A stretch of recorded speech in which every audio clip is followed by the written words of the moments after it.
La fin de l'anonymat, est-ce que c'est une entrave à la liberté d'expression pour vous, Benjamin Hamar? Bon, c'est une vraie question. Moi, je pense que le combat doit se porter à tout prix sur le fait de neutraliser les insulteurs et les harceleurs C'est ça, publics. les modérés. Oui, oui, Mmh, et les modérer, mais en fait, en réalité, pouvoir les sanctionner durement. Moi, j'ai plusieurs procédures en cours, hein, mmh, parce que moi, je rigole pas avec ça. J'ai eu le droit à des menaces de mort, des insultes racistes et mmh. antisémites. Et c'est alors c'est vrai qu'avec l'adresse IP, on peut les retrouver, mais Mmh. quand même, les pseudos fait que ça prend beaucoup plus de C'est temps ça. et Ça donc te de prend de l'argent quand on l'énergie. fait des procédures juridiques, Et puis, etc. excuse-moi, pour l'adresse IP, il faut qu'un juge fasse la demande Voilà. auprès Donc ça prend du du temps. réseau social. Et donc, autrement dit, je pense que, bien évidemment, l'histoire d'empêcher l'anonymat pose souci parce qu'il y a des moments et des endroits où l'anonymat sur Internet a été salutaire. Bien On sûr, peut prendre des le exemples printemps dans des arabe, régimes totalitaires, dans des régimes mmh, autoritaires, l'anonymat est protecteur. Donc, je pense surtout qu'il faut rendre plus facile le fait de sanctionner mmh. et de traîner devant les tribunaux ceux qui le font très sciemment, qui en font presque une profession. Et en l'occurrence, il y a aussi les GAFAM Mmh, sur lesquels il faut mettre la pression pour qu'elles livrent les informations mmh, et qu'elles cessent de protéger les racistes, les mmh. insulteurs, les menaceurs, ceux qui menacent, ceux qui harcèlent. Le vrai débat, il est ici. Et je suis d'accord que l'éducation aux médias, ça doit être important. Parce qu'en fait, il y a des gens qui ne se permettraient jamais en face Oui. de te Ah bah, dire c'est quoi ce que que je ce disais. soit, Oui. mais qui, planqués derrière leur C'est téléphone, ça. se sentent pousser des Mmh, ailes. Oui, à l'éducation aux médias, par la mmh, pédagogie, mais aussi, très clairement, par la sanction. Parce que je mmh, voudrais dire une chose. Quand on a des trolls, d'où qu'ils viennent, et qu'on leur dit, hop, j'ai fait une capture d'écran, on se retrouve mmh. rapidement devant les tribunaux, la Ça réponse, s'arrête elle est tout de simple. suite, Dans ouais. 95% du temps, ils vous Mmh, bloquent. mmh, Mais comme la capture d'écran, elle a été faite, ça sert à rien de bloquer. Mais je pense que là, il faut être très ferme. Ça suffit. mmh, Les réseaux sociaux, c'est pas une zone de non-droit. mmh. Alors, on est en ligne avec, Vincent qui nous appelle de Reims et qui est chef sommelier. Bonjour Vincent. Bonjour Estelle. Bonjour Vincent. Vincent, Bonjour. vous voulez réagir sur ce débat? Alors vous êtes très actif sur Facebook, hein, c'est ça? Oui, alors moi, en fait, il y a trois volets. Le premier, mon LinkedIn qui est ultra pro, mon Instagram qui est ultra pro. Par contre, mon Facebook, c'est un défouloir.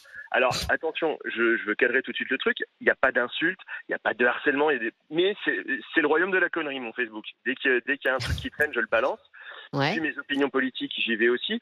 Je me suis pris, d'ailleurs, je voudrais rebondir à ce qui vient d'être dit, quand on sort des clous avec Facebook, on se prend des bans. Je me suis pris sur les 3 dernières années des dizaines et des dizaines de bans pendant 30 jours parce que ça correspondait pas à ce que Facebook, machin. Bon, puis Mmh. après, on est sous l'œil de Facebook, hein. L'autre coup, j'ai juste cité un truc de Camelot où j'ai cité Perceval de Camelot. Je me suis pris un ban de 30 jours parce que Facebook l'a pris au pied de la lettre parce que j'ai un gros passif. Mais D'accord. derrière l'anonymat, moi, je veux mon anonymat sur Facebook tout simplement parce Mais que pourquoi? il y a par exemple là tout à l'heure j'ai interpellé Mathilde Panot où j'ai balancé un truc sur Mathilde Panot en disant elle avait interpellé Elisabeth Borne en disant 3 jours vous avez tenu avec le 49 mois. Moi je lui ai dit, j'ai marqué, mais toi t'as pas tenu la fin de ton discours avant de te faire jeter par la femme de ton boss. Vous voyez? Mmh. Et en Bon. fait, en soi, il n'y a rien d'insultant, il n'y a rien de. Bah Mais si, c'est bon. Si, pas quand même. Bah si, c'est insultant, Bah monsieur. si, hein. non, c'est la réalité. Elle n'a pas tenu la fin de son discours. Elle s'est fait jeter par. Et vous lui par diriez dans en les face? cartons. Est-ce que vous Ouais, lui diriez en face? absolument, mais En absolument. la tutoyant?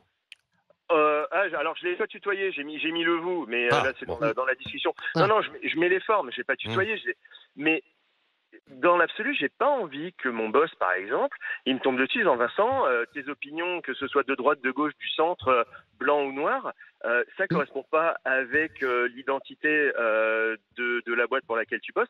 Je suis pas d'accord. Et j'ai pas envie d'être fliqué comme ça, parce que ça va être aussi l'autre porte ouverte, c'est que tout le monde va fliquer tout le monde, et que quelqu'un va revenir aussi en disant, bah vous voyez Vincent, votre employé, voilà ce qu'il a dit, est-ce que vous trouvez ça normal? Tout simplement par Oui, jalousie, mais par.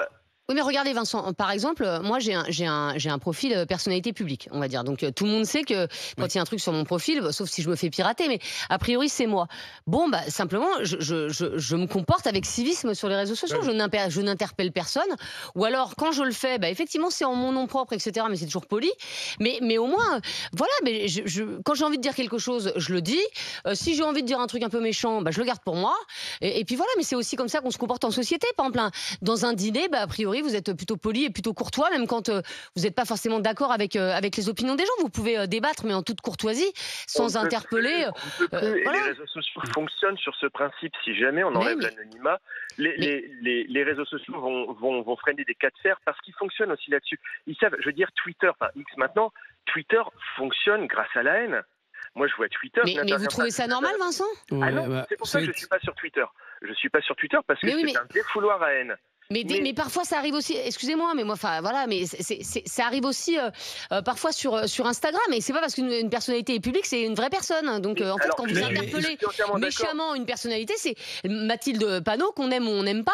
Je veux dire, voilà, le fait de l'interpeller assez violemment, bon, en vrai, ça se fait pas. C'est très violent. Voilà. Mais surtout, je rebondis à ce que vous dites. C'est pas simplement qu'un défouloir à haine. Si on voit un petit peu ce que vous expliquez, c'est un défouloir à haine et à lâcheté.